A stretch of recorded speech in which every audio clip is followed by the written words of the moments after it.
Hey, everybody. Welcome to an informal blab with John Leland and Michael Cass. Hey, Michael, how you doing?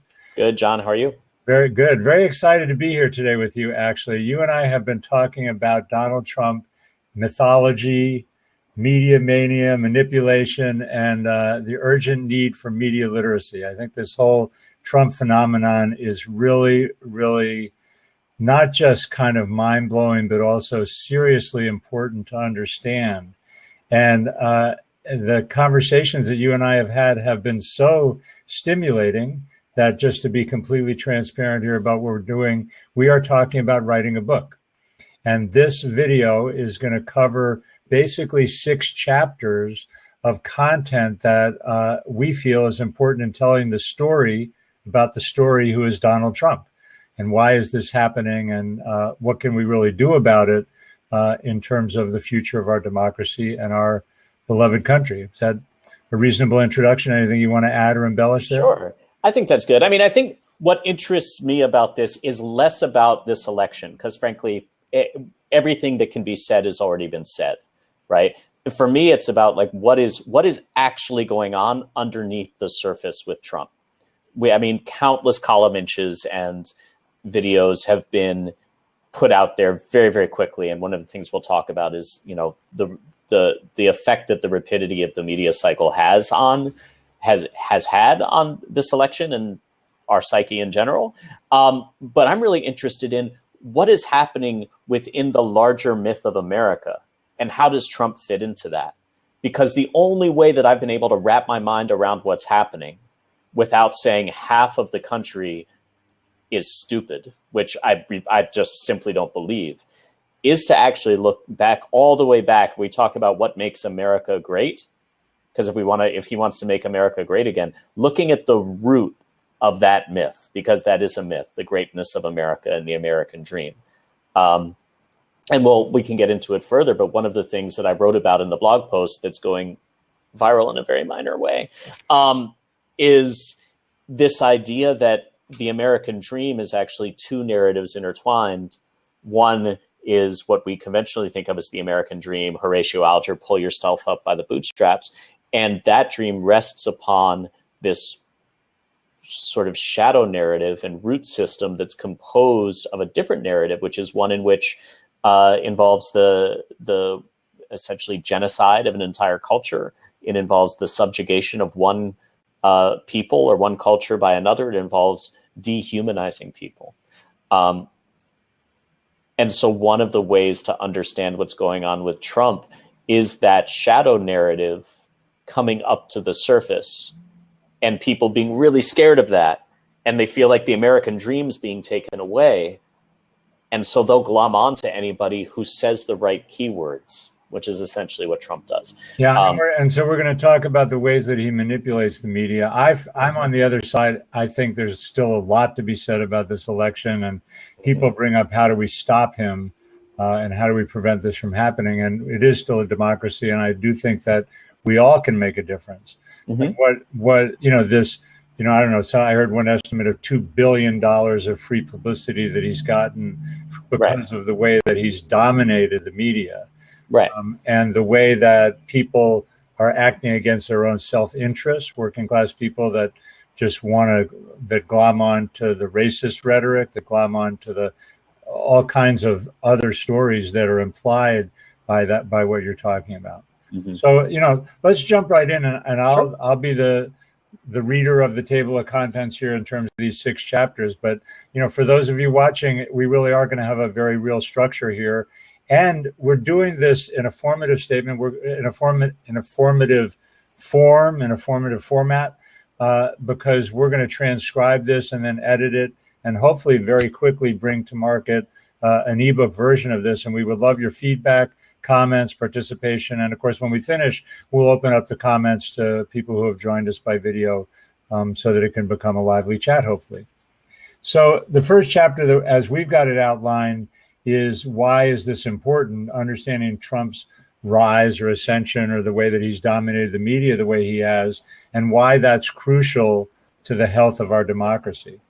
Tony Schwartz, who was the ghostwriter in Art of the Deal, said that he genuinely believes that if Trump wins and gets the nuclear codes, that there's an excellent possibility that it will lead to the end of civilization, quote unquote.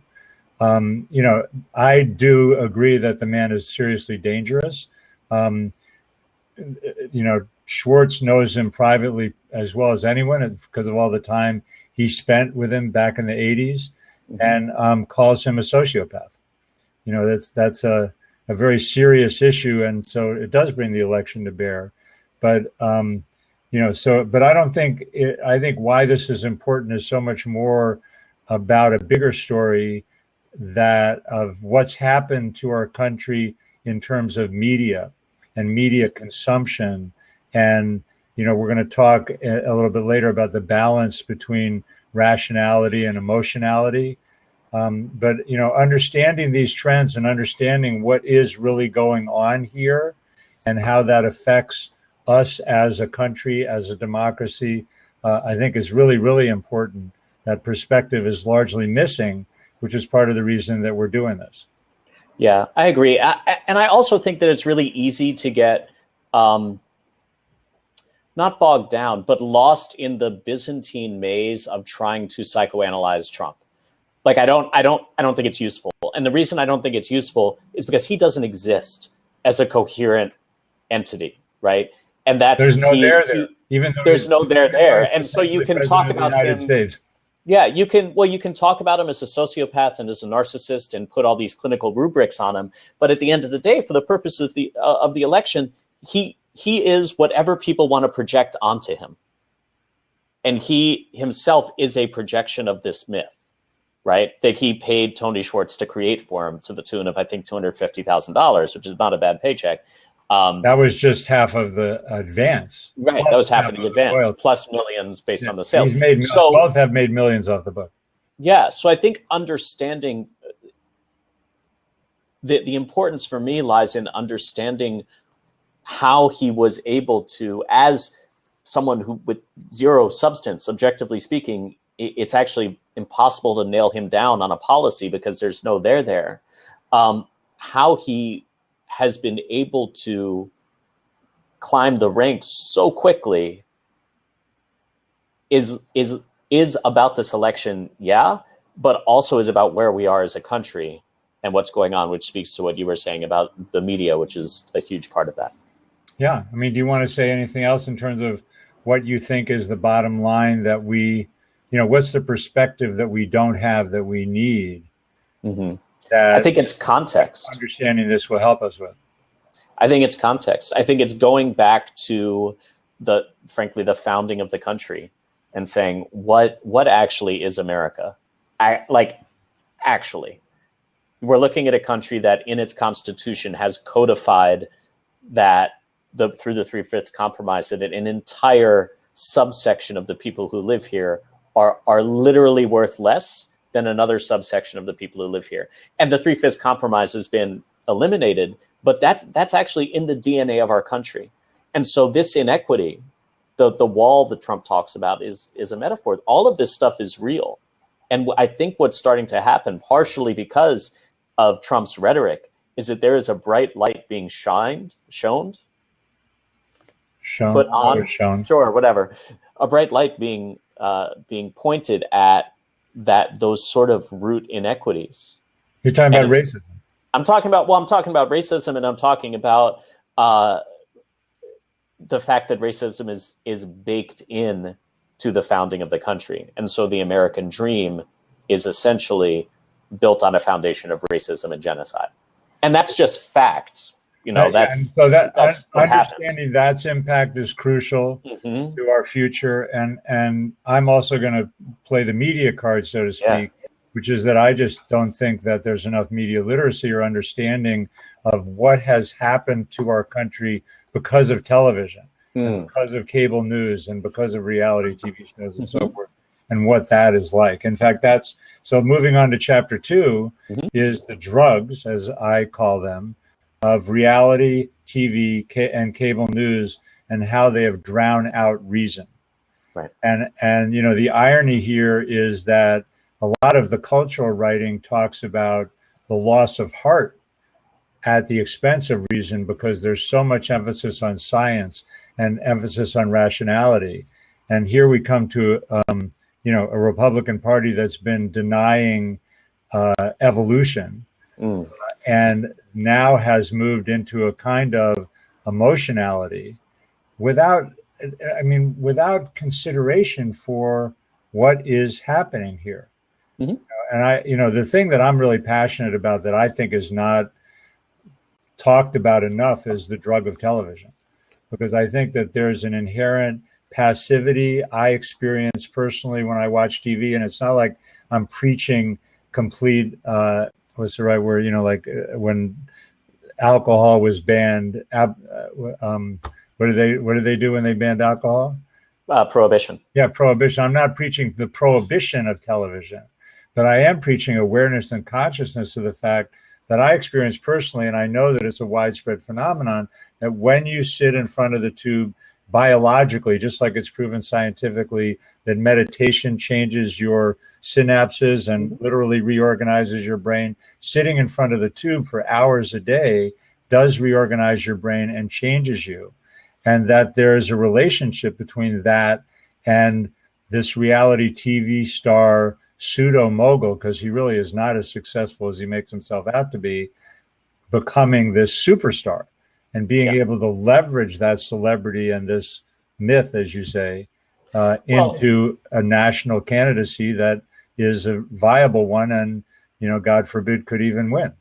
Yeah, I think that there's I want to backtrack for a second, just draw a distinction between the elevation of facts and science and the death of critical thinking, because those are different, right? You can be utterly obsessed with facts, but if you don't approach them critically and say things like, well, where is this fact coming from, right? What is the agenda of the person who told me this research, this thing?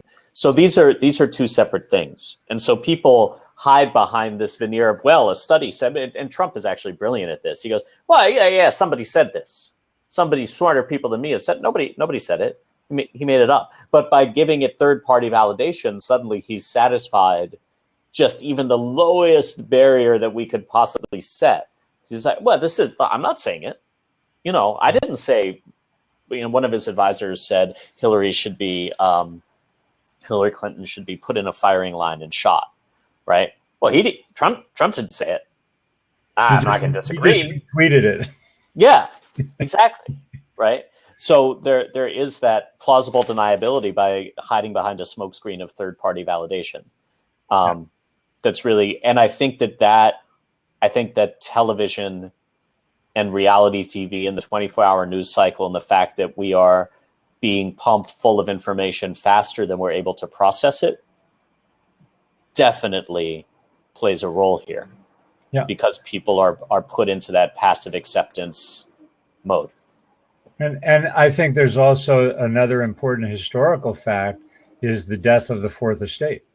Back in the days of Walter Cronkite, you could cite many examples of real journalists who made a difference by being part of the checks and balances that were part of what democracy is supposed to be. Mm-hmm. And there is no question that cable news has now become the entertainment business. Right. Kind of ironic that we're talking not only on the day that Trump is going to give his big acceptance speech, but also the day that Robert Ailes, the architect behind Fox News, had to resign because of sexual harassment scandal. Right. But that certainly the state of the news business is more business than news these days, and we paid a huge price for it. And that relates to the loss of critical thinking and analysis, that we can have a candidate with so little substance. So I'm curious, actually, because we haven't talked about this. What is your perspective on this sort of rise in internet-based citizen journalism? Well, I found out actually in doing a little bit of research about this that it is referred to now as the Fifth Estate. Okay. So classically, the press is the Fourth Estate. Right. And the blogosphere and Twittersphere and those independent journalists. The answer, are now called the Fifth Estate. The answer to your question is that I have always had a huge optimistic hope, and I do think it still exists for that independent journalists on the web to play a really important role. And I think they do.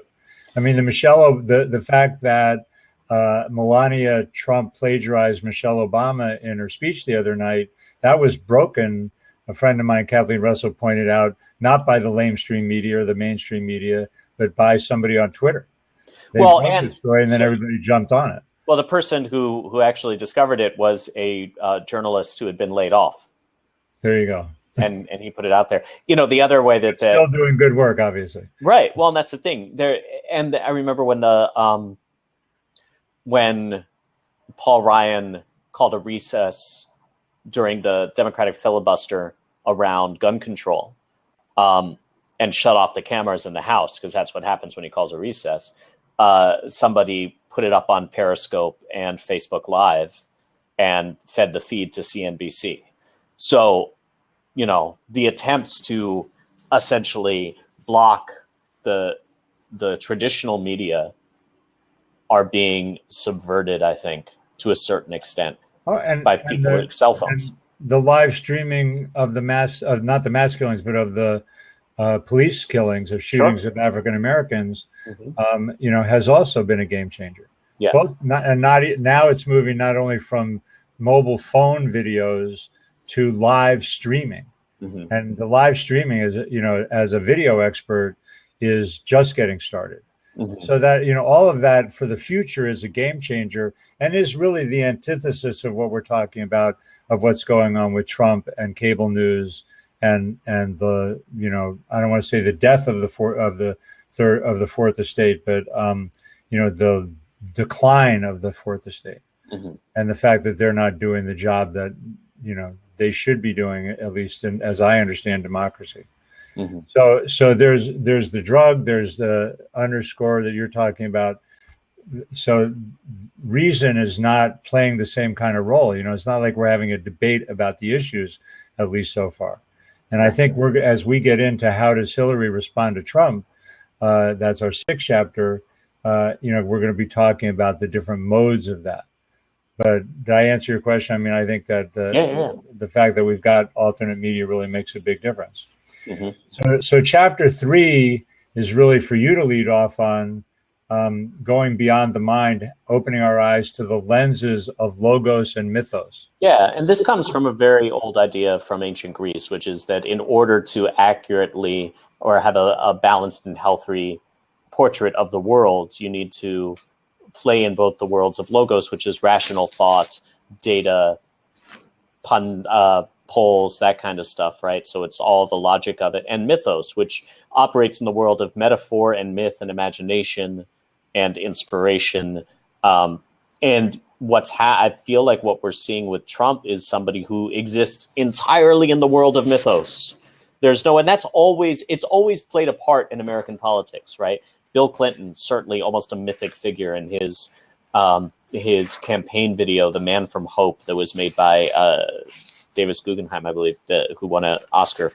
Can I ask you a quick question just to clarify? So when Martin Luther King says, "I have a dream," he's also in mythos. Well, Martin Luther King is an amazing example of this, right? The great orators are able to tap into, it's not like the dream itself isn't necessarily mythic, but you know, pastors, religion, all exist partially in the land of mythos. So this is nothing new. It's always there. It's just sort of a useful distinction to make when we're looking at what's going on with Trump and also Hillary Clinton. Trump is just all mythos. And so when you try to attack him or try to come after him logically and say, well, yesterday you said this, but today you say this completely opposite thing, it doesn't take, because it doesn't matter. He doesn't care.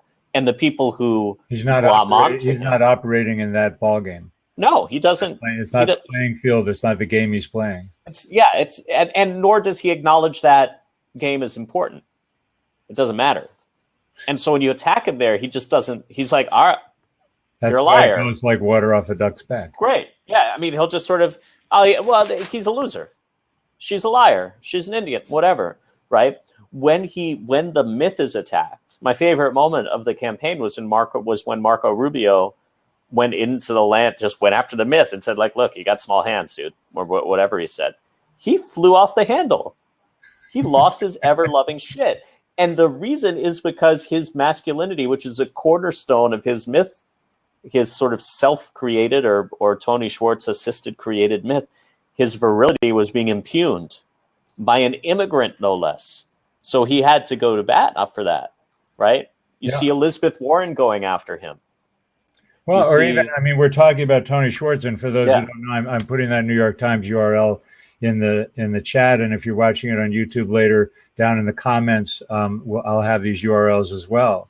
But Tony Schwartz wrote The Art of the Deal. He was the ghostwriter, and by all reports, wrote it. Donald Trump wrote very little of it, and really basically made a couple minor corrections, at least according to Schwartz's story. And now we're seeing that same thing play out where he attacked by telling his story. Tony Schwartz attacks Trump's myth, and now Trump is suing him and threatening suits. He doesn't have anything to sue him for, so there's no right. The lawyer letters are right there in the rebuttal. Yeah, and it just happened. This just happened in the last few days. But if you look, Elizabeth Warren has gone after his myth. Trump's big thing is I'm a winner, I'm a winner, I'm a winner. She flat out called him a loser. And his response was to call her, oh, that Indian, and Pocahontas, which refers to two things. One, that she has come under attack for, saying that she has Native American heritage, but doesn't have it written down anywhere necessarily. I mean, it's a small percentage. But the other is by calling her that in an interesting way, he's linking her with Native Americans who are losers. In the American dream, the Native Americans lost. They are less than human, less than worthy, right? Their entire culture. And so it's actually a really shrewd, whether he's doing it shrewdly on purpose, and I tend to think he does this instinctively. He's been doing it forever, apparently. It's just who he is. It was a vicious counterattack from him. Well, and is it also, am I understanding the mythos thing also correctly? I mean, that he comes up with these nicknames, like, every opponent in the Republican primaries, he had the, loser Dick, or, every one of those had one of those. Marco, Crooked Hillary, right? Yeah, Crooked Hillary, exactly. And so what he's doing there, and this is real basic stuff, is he's creating a linked myth to that person that no matter what they say in the ears, and even who I do not support Trump, when I hear Hillary Clinton, I'm like, oh, there's Crooked Hillary sometimes. That's the power of it. It's value and belief agnostic. It just works because of the way our brains are wired. Now, I think critically, and I'm like, well, that's bullshit. Right. But I won't lie and say, oh, it doesn't affect me. Of course it does. That's the fascinating thing. And I don't know if we're off the subject of this chapter here, but, one of the things, I mean, I'm fascinated with the story. I do think passionately, as in the reason we're writing the book, it's important to illuminate what's going on. But I also confess personally, I mean, I want to see how this plays out. I want to watch him give his acceptance speech tonight, just to watch the show. And this is the thing. Ratings, this is his ratings magnetism. And this is this is the power of mythos, right? Mythos works at a level that is not rational. It's not. And it's magnetic in a way that logic never will be. And they've done neuroscience stuff around storytelling and myth, specifically storytelling. It shows why this is. Essentially, everything gets filtered through this neural story net before our rational mind even touches it, right? And so if what he's doing is he's activating that story net in our brain before a rational brain can even get to it. And for people who aren't used to thinking critically and who have been drugged by television, as you say, it ain't ever going to get to the rational part. It's going to go straight from the story to emotional response. And that's in contrast, just to be clear, to logos, which is logical, your policy wonks, the people that are building policy based on rational plans that are going to be executed. Like the ultimate logos candidate would have been Al Gore, right? Because he was just wonk. So wonk. Could always in his head, always. Yeah, as a candidate, as a human being, he's not that at all. As a candidate, he was a disaster because of that. Yeah. And that, oh, you think that's part of what made him a disaster? That's I think partially, because that was another case. George W. Bush, compared to Trump, was a policy genius, but at the time was one of the least well-versed candidates we'd ever seen.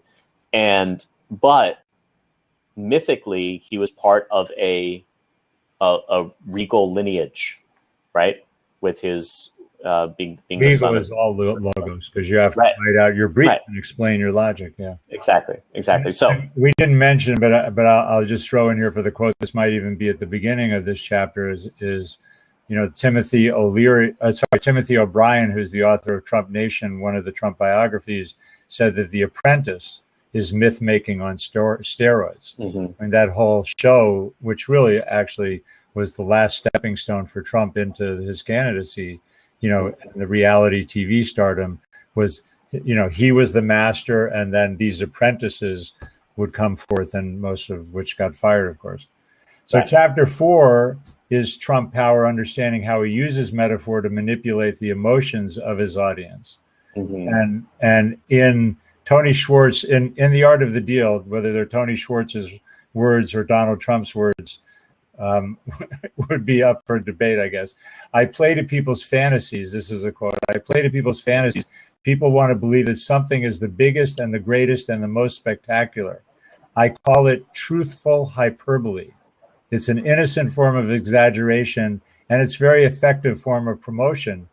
Schwartz disavows the package. Deceit, he told me, is never innocent. He added that truthful hyperbole is a contradiction in terms. It's a way of saying it's a lie, but who cares? Trump, Schwartz said, love the phrase. That's out of that New Yorker article. Right. And I think we touched on this when we were talking about, Trump's rhetoric and the way he calls people names, essentially, right? Is that that is emotional manipulation 101, right? If you make up a nickname for someone, or you call someone dummy, or you call someone nigger, right? You are activating the narrative associated with that word and linking it with that person. Well, you've explained this so well with the example of the wall, but I don't think you said that here. Yeah, so the wall is, Trump's wall. We're talking about Trump's wall. Go ahead. Trump's wall, this wall that is, if you look at it from through the lens of logos, it's stupid. It's expensive. It'll probably fall down. It'll take forever to make, all of these things. Also, it doesn't solve the problem that it purports to solve. But if you look at it as a metaphor, it's actually brilliant. And it gives people a concrete image to link to this idea of safety. And safety on one level exists at, okay, we're going to keep ourselves safe from the invading South American hordes, which isn't a real thing. But safety on another level is we are protecting the American dream. And we're protecting the American dream from brown people who are coming in, right? And so it's actually working at a really deep, visceral level that cuts to, as I was saying earlier, that cuts to the very roots and the foundation of what it means to make America great again, right? If we think mythically, what Trump is saying when he says that is, oh, we're going to go forward into the past. That's what we're doing. And so all of the greatness of America, which comes with a lot of oppression, and it comes with trampling on the little guy. And this is history. This actually isn't opinion. This is just, no, you can't argue with it. It's real things that happen. But people can argue with facts, but we can put that aside for now. Right, exactly. So what he's saying is we have to go back to that. We have to build a wall around not just the status quo now, because the status quo now is actually too modern. It's a little bit too diluted. We have to go back to before. Like the roots of America is great. The country has become more diversified than ever before. Right. Like things. Never mind that fact. Never mind that, because fundamentally, right, at a fundamental level, the old narrative, I think what we're seeing play out in a lot of ways is that old narrative, the old American dream, can't sustain the people who are here now. It doesn't work because it has nothing to do with them. Right. It has everything to do with the. Yeah. I just think It has nothing to do with them. And the reality is that this is a country of immigrants, and every one of those people virtually up on the stage, well, certainly at some level is an immigrant, but many of them are like first generation immigrants. Right, exactly. So it's, we're seeing it play out on the political stage. But the other thing I want to add here, I think, is that this is not just, I think, looking at what's going on with Black Lives Matter and looking at what's going on with the police brutality, looking at what's going on with discrimination against Muslims, and looking at Trump in isolation is wrongheaded.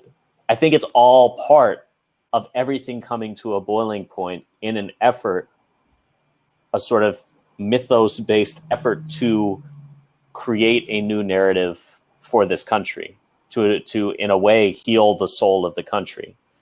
And we're seeing two forces emerge. One represented by like Black Lives Matter and all of these great groups that are springing up. Right? There's these. I posted a link somewhere of 3 young women, African American, Latina, and a white girl, who did this beautiful poem that was all about just as women, and 2 of them as women of color, what they go through on a daily basis. And these girls are like 15. So there are people like that who are telling these news stories, who are shining a light into that shadow narrative. And then on the other side of it, you have people who are denying the existence of any of that. Right? It gets more. It's one of the interesting dynamics for me that's playing out tonight is, and today, in fact, the news stories of the day, the NBA has announced that the 2017 AllStar game will not be in Charlotte, North Carolina, because of the anti-LGBT law that North Carolina has passed. And at the same time, Peter Thiel, who is, I don't know what to say about him intellectually, is an openly gay man and is the first openly gay person to speak at the Republican convention in like 16 years. That, no matter what the conservatives have tried to do to suppress LGBT rights, it's the narrative is still moving forward. That North Carolina law has created a significant backlash that's affecting the state economically. Now they're losing the NBA All-Star game. And despite all of the rhetoric at the Republican convention, an openly gay man, because he happens to be a multi-billionaire, is being given a primetime speaking slot. And he apparently is going to, I was just watching on CNN a minute ago, is going to be talking about being openly gay. I didn't even think about that part of it. I thought I was interested in kind of his economics because he's one of the few Silicon Valley people who have embraced Trump. Right. So, but I'm bringing this up in the context of the other piece of this chapter, which is how he uses the metaphor and the mythos we're talking about to manipulate the emotions of the audience, and this thing of people going against their interests. There's a lot of contradictory stuff happening there, right? They don't know that they're going against their interest. That's the thing. They accept what's being said at face value, which goes back to what you were saying in that second section, right? Nobody votes against their self-interest on purpose. That's stupid. Right, they just don't know. They don't know, and they trust Trump because he has been part of their lives for 20 or 30 years. Since it's 28 years actually since the publishing of the Art of the Deal, right? Trump has been around. Myth is strong, yeah. The myth is really, really powerful. So he doesn't really have to do much to manipulate the emotions of his audience. All he has to do is show up. It's a kind of brainwashing in a way, which is, we've created a really nice segue there into chapter 5 and moving a little bit towards solutions, which is our working title for chapter 5 is Waking Up from the Dream, Mindfulness and the New Media Literacy. And, and this is a general plea to everyone to be more conscious about what's going on. It's like, if you're really paying attention, you realize the drug state that TV is causing. You recognize these myths aren't real. They're just media things that have been created, and we glom onto them in our own way, even you or I, that gets affected by, these slogans. Yeah, for me, it goes broader than that, because I think it ain't hard to pick apart media, right? Melania Trump took somebody less than 10 minutes. And then suddenly we're all obsessed with, did she plagiarize? Did she not? What does that mean in a policy? What is it? I don't care. That doesn't matter. What I would love for people to realize is that none of this is happening in isolation. To me, that's what the waking up from the dream part means, right? That all of this, and not just in isolation from each other, but none of this is happening in a historic vacuum, meaning that what's happening here in the now is absolutely part of what happened in England with Brexit. And it's absolutely part of what happened 250 years ago when we shot the first Native American, right? It's all part of a continuum. And so part of it is like, if you're awake to that, and if you see it, and if you then choose to vote for Trump, good on you. Like, great. The thing is, if you are not, and if you're just allowing yourself to be swayed in the moment or put under this sort of mythic spell that Trump has going on, then, you know, that's not ideal, because you'll get a rude awakening at some point. Yeah, well, So but it takes a certain amount of rigor and a certain amount of, I don't know, intelligence, awakeness, readiness. I mean, I'm really glad you brought up the Brexit stuff and the international continuum there, because one of the things that I think is, you know, as real as my left hand is on my left hand, is that interconnectedness and interrelatedness and what's often called globalization is a reality. That there isn't any getting away from, that we're sharing the planet with people up from China to India to Africa to Australia, New Zealand, we're everywhere. And that we're one humanity, that there definitely is, that's real to me. And Donald Trump is preaching America first. And, you know, and the headlines today were about, we're not necessarily going to be there for our NATO partners, right, if Russia invades or whatever they do.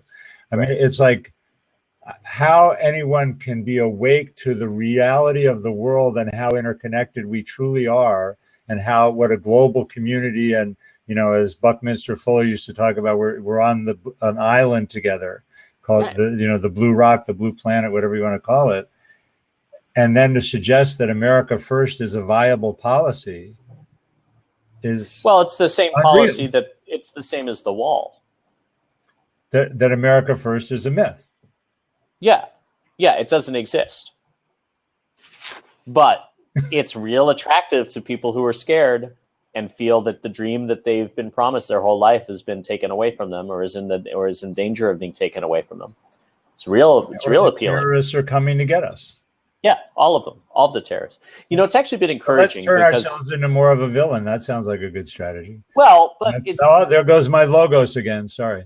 There's been some encouraging stuff. My friend Mike Schlitt has a project called American Patriot, where he's active convention now, and he's been going around having good, deep conversations with people who support Trump, trying to, like, legitimately, curiously trying to understand and have dialogue, right? There's a guy who I saw today at the convention who's streaming or doing quick videos. He's a young Muslim American, and he's engaging in very respectful conversation with some of the delegates there around, well, how do you feel about banning all Muslims? Or when's the last time you read the Quran? Let me take the time to have a conversation with you. And people are receptive, you know, and he hasn't been spat at, or at least not that he's shown on camera or anything like that. Because at the end of the day,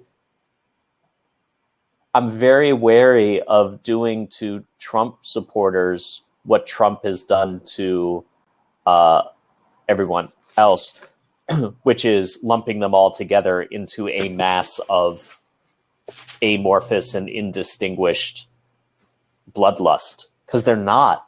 They're people. And we don't want to do the crooked Donald thing. Is that what right. We don't want to do the crooked Donald, and we don't want to do stupid Republicans, because they're not. They're passionate about their beliefs. They're scared. They feel unsafe, and all of that is real. The problem comes when, instead of saying we feel scared and unsafe, they just go like, let's build a wall. Got to build a wall. Got to protect. Right. Right. So if I go, those people are insane. How can they possibly be thinking it? That's playing off against the same kind of mythos. That's right. That's right. I think so. And I think that what wants to happen is more conversations that happen at that human level, not at the mythic level, but at the level of like, who are you? What do you want in life? How can we help each other understand more? So really waking up from the dream, and I think we're probably reworking the title of this chapter, is less kind of, it's more, I mean, part of it is about authentic conversations. Part of it is about compassion, Hillary's strength, which is listening, and which we're going to talk about, I think, in a second, and this thing of real authentic conversations, which is what the new media excels at. I mean, your example of that person doing those guerrilla style interviews is perfect for that. Right. Yeah, absolutely. And I think, we'll talk about fighting mythos, but we want to bring balance back between logos and mythos. So and right in the center. Yeah, you need both. And about that is you need both logos and mythos in balance. Right. You need them in balance, and human beings are the place where that happens.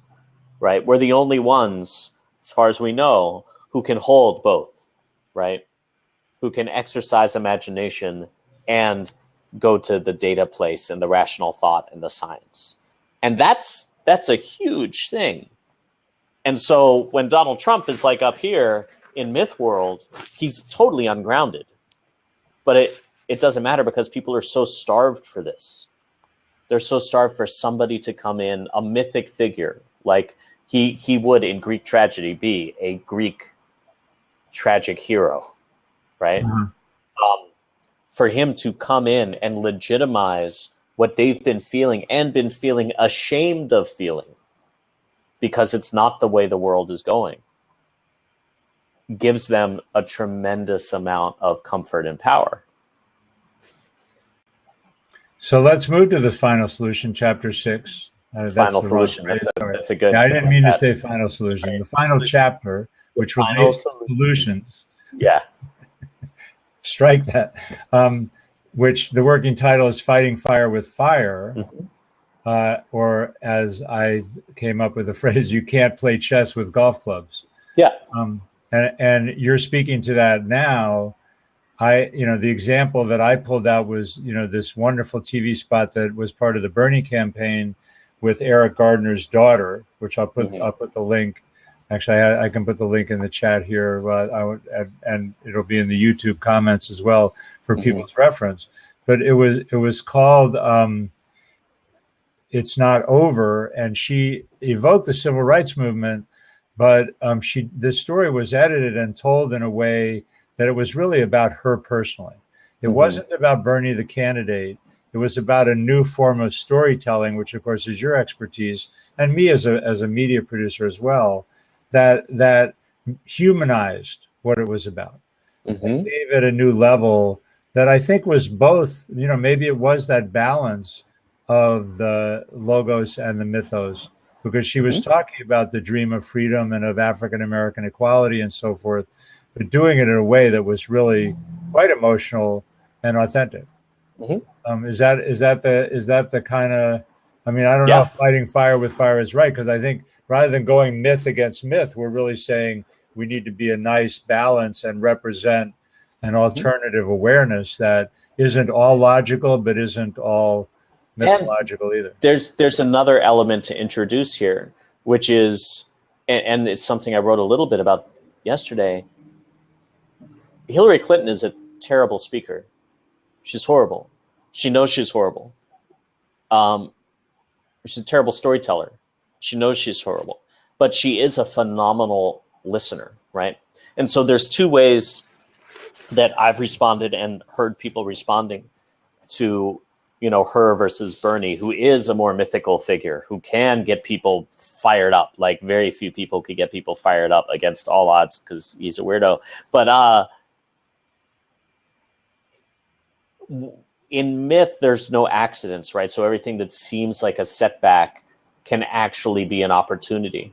And so in having a candidate who is more listener than tail spinner, it seems like the opportunity there is to lift up other voices, like Eric Garner's daughter, or like those three young women who made the poem, or like the stories about the barbecue in I forget where, the planned Black Lives Matters protest that turned into a barbecue, right? Or stories of the mosque in Arizona that invited protesters in to learn more about Islam. If they were going to hate it, then they should know about it. And the people came out with a deep understanding and respect for that culture and religion, right? Those are that's groups in Dallas where there was protesters and counter protesters, and they ended up hugging each other. Right. And that's the new American dream. That's the one that wants to emerge.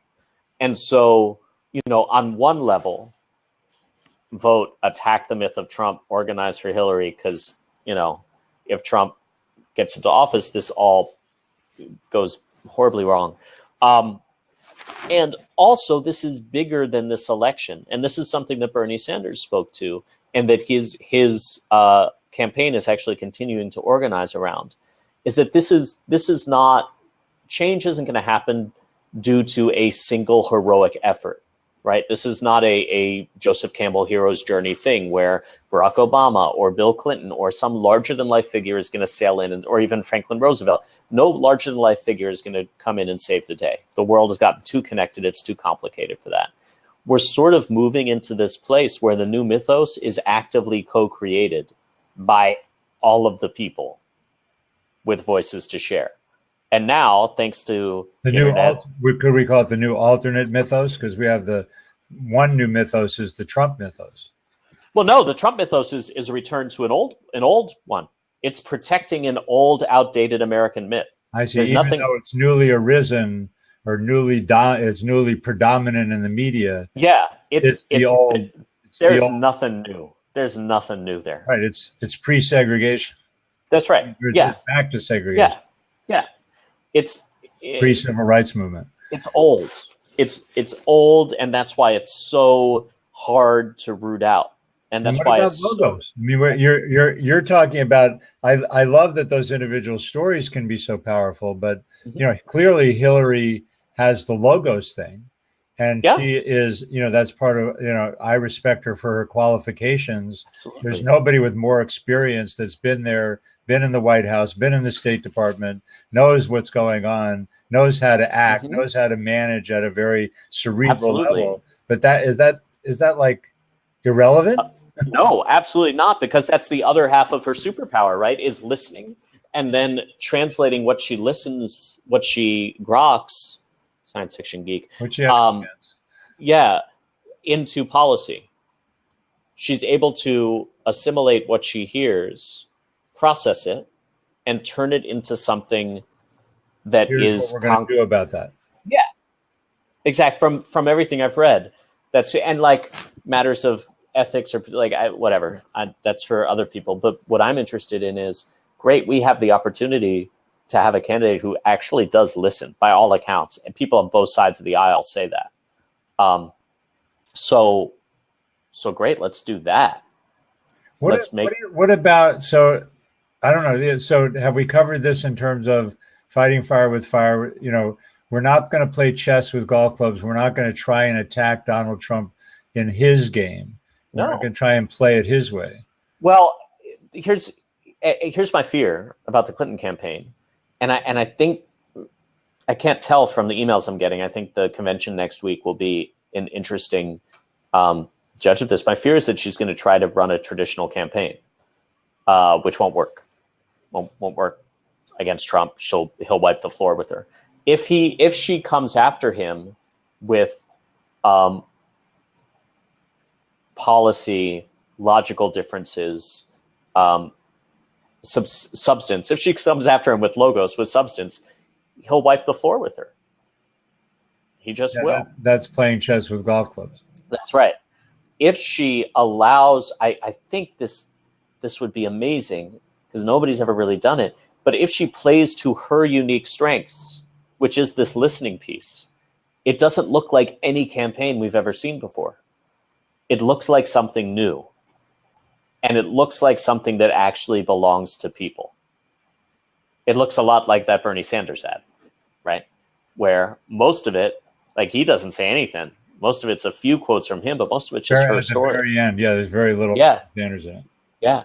So if they're he always says it's not about me. I mean, he was always, that was part of what I think was his appeal. Right. But she, that's the problem, is that she is traditional in that way. And there is a very real danger. I completely agree with you. And that's part of what we're doing here as media people, and I didn't even say at the beginning, you're a storytelling expert. I'm a online marketing strategist and mentor. We understand communications, and that's part of the reason that we're doing this, is just because I think that it's important information for people to get. And I'm learning from the conversation with you, Michael, just in the process of us co-creating this. I mean, I think it's really valuable to understand how this stuff works, and not just to try and give Hillary advice, but to look at what's going on and what's going to happen in the world. It's bigger, right? And so when I say, like, it's bigger than the election, it means, no doubt, this is big stuff that's gone on forever. People need to be sharing their stories with each other, and not just in echo chambers where everybody agrees. That's why I love what my friend Mike is doing and some of the things I've seen online. We're sharing these stories and having these conversations in places where those conversations don't normally happen, because it's in an echo chamber, right? Let's talk about that a little, because I mean, by the echo chamber, I'm sure what you mean is that when I post something progressive on my Facebook feed, a bunch of progressive people watch it. Or that's part of it, but even in real life, it's like a canned audience. And then there's Fox News and all the people who watch Fox News, and there's MSNBC. Even in real life, if I go to a bar, I live in Silver Lake here in Los Angeles, I'm not going to find a single person who is not basically like me, right? If I go to the Moth, if I go to some of the storytelling events in LA, I'm going to see a bunch of college-educated white people telling stories about what it's like to be college-educated white people. That's an echo chamber too. I think that it's amplified in Facebook, but a lot of us are. My friend Dan Hoyle's a solo. You should actually go see his show. He has a show going on in the Mission right now at the Marsh. Yep. And it's called The Real Americans. He's a phenomenal performer, and he basically traveled across America having conversations with people, and the show is just giving voice to those people. But I want to get practical with this in terms of how do we break out of the echo chamber. I would argue that even the Marsh is, oh yeah, it's but he also goes and performs it. He does the Marsh to make money, but we're looking at art forms that can attract audiences that are broader than where they came from. Right. Or consciously constructing, and this is an idea that I don't 100% know how to implement, but just virtual gatherings, so virtual story circles, kind of like I've done with Andrea's group, where I could get a Trump supporter, a Green Party supporter, a Clinton, whoever, right? Just and share stories, not about politics, because it's not a debate, I don't care, but just on a prompt of a time that they wanted something. So that what we're doing is we're promoting interaction on a human level, not an ideological one, because you never come to agreement if you approach things ideologically. If you approach things through story and through the lens of shared humanity, suddenly you find all sorts of points of intersection where you're able to tolerate the ideological difference, because that person is not simply a representative of a different way of thinking. They are a person who also wanted a puppy when they were 6 years old, or who also got lost in the woods that time. Like, whatever it is, there's always we're back to authentic conversations. Absolutely. And real listening between human beings in whatever forms. Right. That's an interesting thread. I don't think we had that when we started, so that's an outcome of this conversation. There you go. Yeah, I think that's absolutely essential. Yeah, and I agree, and that's kind of what is fascinating about social media. And in another dimension is that you do have conversations and interactions, and there's going to be more of this kind of video stuff for sure, where you get to talk to people that you don't usually get to talk to.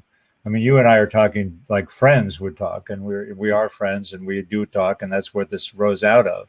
But that there's can be all those kind of conversations that break down walls and inspire people. Yeah. I think in my thing I wrote, one of them, the sequel, that the way to break down a wall isn't to try to batter at it. It's you build bridges, you build tunnels, you find ways around it. Because if you just bap against the wall, it just makes the wall stronger. So if you find ways around it, suddenly the wall doesn't even matter anymore. It's totally irrelevant. Maybe we should leave it there. That's a damn strong place to leave it. Yeah. All right. So I think we're done here. I don't see anybody clamoring in the chat room to ask a question. I would welcome them if they were, but they're not. So anything you want to say? So where's the best place for people to find you online and connect with you online? Sure. I'm on the Facebook, Michael Cass. I'm on the Twitter at Michael_Cass. And I'm on the website at michaelcass.co. All just my name. Okay. And how about you, sir? I am at combridges.com. That's my professional website for my internet marketing strategy and websites and online video and that kind of thing. And I'm at John Combridges, John without an H, of course, JONCOMBRIDGES at Twitter. So just at John Combridges. And, there's a blog on combridges.com, and I'm also on the Facebook. I have a professional page at Combridges and a personal page, John Leland. So perfect. Yeah. So great. I'll put all the URLs for links that are relevant to the things we talked about, Michael's blog posts, some New York Times articles about media, that Eric Gardner's daughter video for Bernie, and these New Yorker articles about how the art of the deal really came to be, and Tony Schwartz's view on Donald Trump and all that. And we really would like your comments. So leave them on Facebook, leave them on the YouTube, or right here on Blab. I guess you can just contact us. Twitter is probably the best way to get to me directly if you're coming off of Blab, that's for sure. So thank you, Michael. This is really great. Thank you. Yeah, excited. More onwards. Yeah, and please, comments, subscribe to my YouTube channel if you want to, but we really want to hear from you and your ideas, encouragement, discouragement. It's a great idea. It's a horrible idea. Can't wait for the book, whatever. Thank you.